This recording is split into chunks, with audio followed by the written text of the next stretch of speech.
તો વડોદરાથી મહત્વના સમાચાર સામે આવી રહ્યા છે, જ્યાં રાજ્યમાં સૌથી મોટી લીડથી વિજેતા થયા છે વડોદરામાં. ત્યારે રાજ્યમાં સૌથી મોટી લીડથી વડોદરામાં એક ઉમેદવારે વિજય હાંસિલ કર્યો છે. વિજય થનાર વડોદરાના વોર્ડ નંબર 9ના શ્રીરંગ રાજેશ આયરે કે જ્યાં સતત બીજી ટર્મમાં મોટી લીડથી વિજય હાંસિલ કર્યો છે.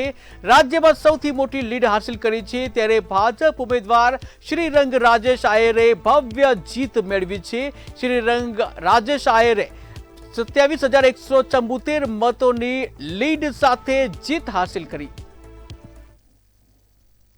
અમે વચન આપીએ છીએ ચારે જણ કે હંમેશા આ વોર્ડ નંબર 9 જે અમને આશીર્વાદ આપ્યા છે, આજે ભારતીય જનતા પાર્ટીએ જે અમારા પર વિશ્વાસ મૂક્યો છે, સાથે અમારા તમામ જે સાઈનાથ એજ્યુકેશન ચેરિટેબલ ટ્રસ્ટના યુવાનો હોય કે સ્વામિનારાયણ પરિવારના તમામ જે સંતો હરિભક્તો હોય, તેમને અમને આશીર્વાદ જે પાઠવ્યા એ બદલ તમામ જે વિસ્તારના નગરજનોનો, સાથે તમામ એ લોકોનો કે જેમને અમને મત આપીને વડોદરા નહીં પણ સમગ્ર વડોદરાની અંદર અમને જંગી બહુમતીથી જીતાડ્યા છે, એ બદલ સૌનો અમે ખૂબ ખૂબ આભાર માનીએ છીએ.